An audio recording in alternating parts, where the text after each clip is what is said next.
하나님이 사랑하시는 비산동교회 성도님들, 지난 하루 동안 평안하셨습니까?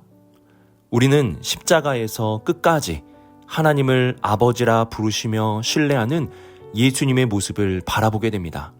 하나님을 신뢰한다는 것은 순간이 아닌 끝까지 하는 것입니다.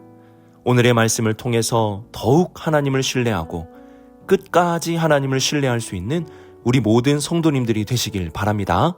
기도하겠습니다. 사랑의 하나님 아버지, 기쁜 순간에도 슬픈 순간에도 처음의 순간에도 마지막의 순간에도 시종여일하게 하나님을 신뢰하는 우리 모두가 되게 하옵소서. 말씀과 기도로 깨어있어 살아가는 우리 모두가 되게 하여 주옵소서. 이 모든 말씀 우리 주 예수 그리스도의 이름으로 기도드립니다. 아멘. 오늘 우리에게 주시는 하나님의 말씀은 누가복음 23장 44절에서 56절까지 말씀입니다. 하나님의 말씀을 함께 읽겠습니다. 때가 제6시쯤 되어 해가 빛을 잃고 온 땅에 어둠이 임하여 제9시까지 계속하며 성소의 휘장이 한가운데가 찢어지더라. 예수께서 큰 소리로 불러 이르시되 아버지 내 영혼을 아버지 손에 부탁하나이다 하고 이 말씀을 하신 후 숨지시니라. 백부장이 그 된 일을 보고 하나님께 영광을 돌려 이르되 이 사람은 정녕 의인이었도다 하고 이를 구경하러 모인 무리도 그 된 일을 보고 다 가슴을 치며 돌아가고 예수를 아는 자들과 갈릴리로부터 따라온 여자들도 다 멀리 서서 이 일을 보니라. 공회 의원으로 선하고 의로운 요셉이라 하는 사람이 있으니 그들의 결의와 행사에 찬성하지 아니한 자라. 그는 유대인의 동네 아리마대 사람이요 하나님의 나라를 기다리는 자라. 그가 빌라도에게 가서 예수의 시체를 달라 하여 이를 내려 세마포로 싸고 아직 사람을 장사한 일이 없는 바위에 판 무덤에 넣어두니 이 날은 준비일이요 안식일이 거의 되었더라. 갈릴리에서 예수와 함께 온 여자들이 뒤를 따라 그 무덤과 그의 시체를 어떻게 두었는지를 보고 돌아가 향품과 향유를 준비하더라. 계명에 따라 안식일에 쉬더라. 아멘.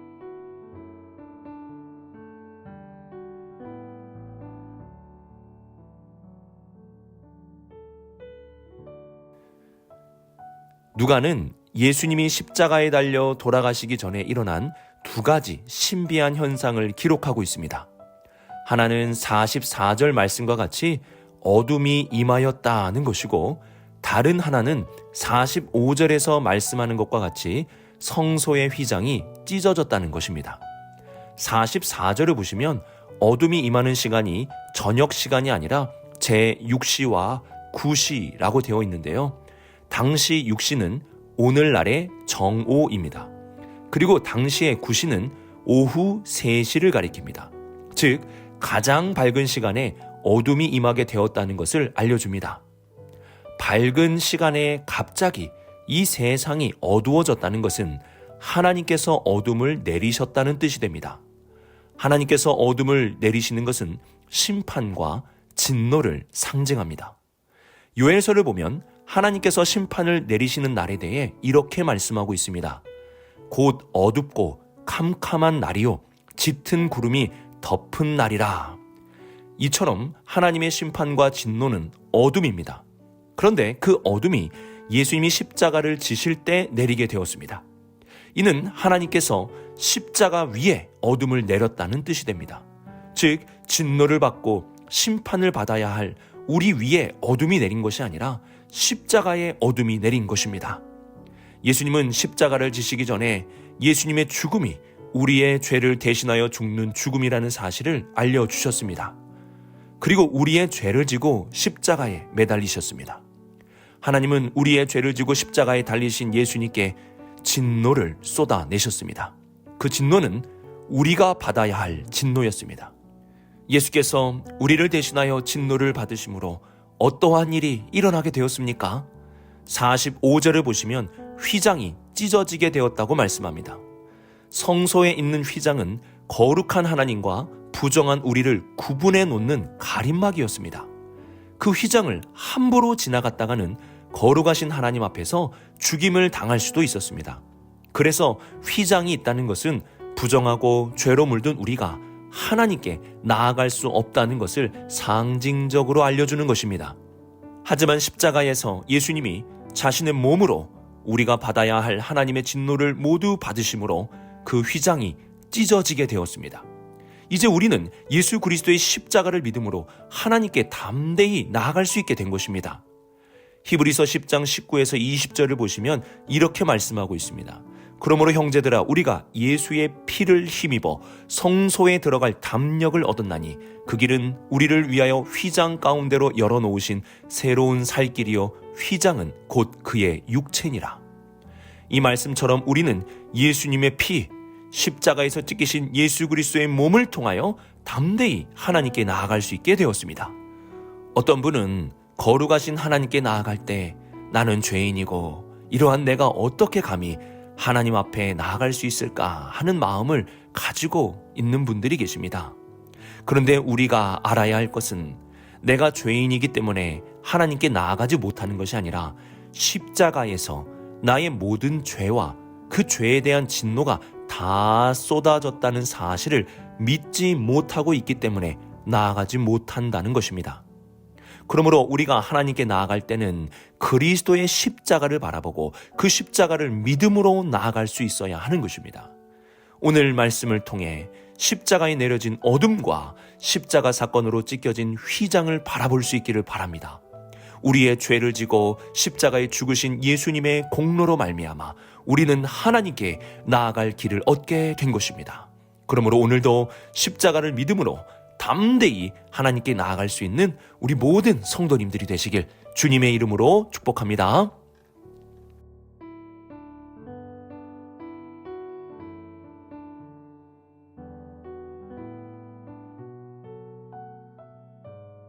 예수님의 죽음 이후에 나타난 사건은 기이한 현상만이 아니었습니다. 사람에게서도 변화들이 나타나게 되었는데요. 먼저는 예수님의 십자가형을 바라보고 있었던 이방인 백부장에게 변화가 나타나게 되었습니다. 47절을 보시면 그는 그 된 일을 보고 하나님께 영광을 돌려 이 사람이 정령 의인이었도다 라는 고백을 하였습니다. 어떻게 백부장은 십자가에 달린 예수님을 의롭다고 인정하게 된 것일까요? 46절을 보시면 예수님은 마지막까지 하나님을 아버지라 부르며 그 영혼을 아버지의 손에 부탁한다고 말씀하셨습니다. 이는 시편 31편 5절 말씀을 고백한 것으로 마지막까지 하나님에 대한 전적인 신뢰를 나타내는 것입니다. 죽음의 순간까지 하나님을 신뢰하며 나아가는 예수님의 이러한 모습을 백부장이 보게 된 것입니다. 그리고 그 모습을 바라보며 예수님이야말로 진정한 의인이라는 사실을 깨닫게 되었습니다. 백부장의 변화는 마지막까지 하나님을 신뢰하는 예수님의 모습으로 인한 것이었습니다. 우리도 마지막까지 하나님을 신뢰하며 살아간다면 나의 마지막 숨을 다하는 그 순간까지 하나님을 신뢰한다면 그 모습을 보게 된 누군가는 변화를 받을 수 있게 될 것입니다. 예수님께서 마지막까지 하나님을 신뢰하는 모습을 바라보며 우리도 이러한 전적인 신뢰를 본받을 수 있어야 하는 것입니다.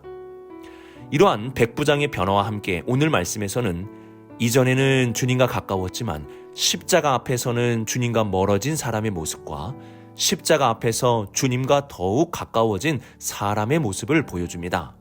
즉 십자가 앞에서 나타난 사람들의 변화를 보여주고 있는 것입니다. 49절을 보시면 예수님을 잘 알고 갈릴리에서부터 예수님을 따라온 사람들은 멀리 서서 이 일을 보았다고 말씀합니다. 이들은 십자가 앞에서 예수님을 멀리 하였습니다.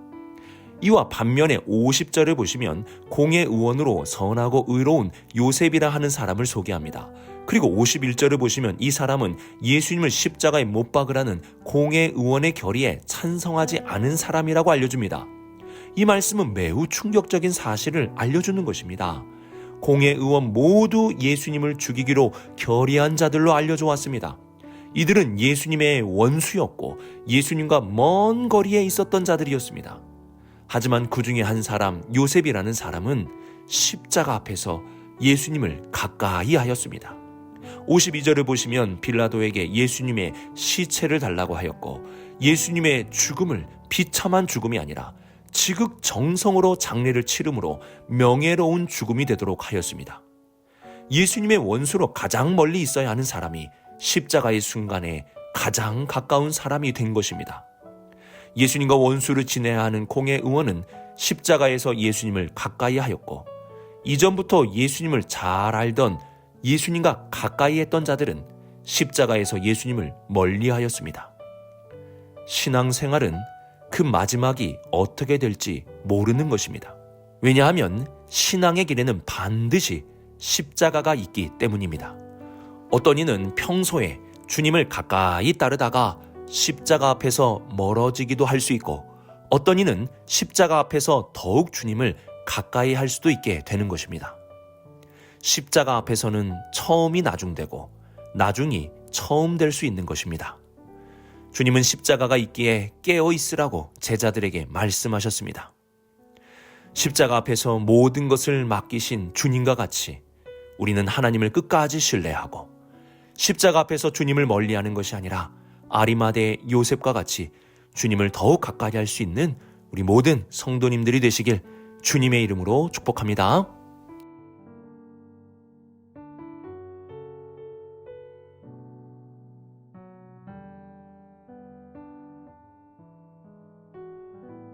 (50절을) 보시면 아리마대 요셉은 선하고 의로운 자라고 말씀합니다. 선과 의라는 것은 하나님이 기준이라는 것입니다. 사람은 선과 의를 올바르게 세울 수가 없습니다.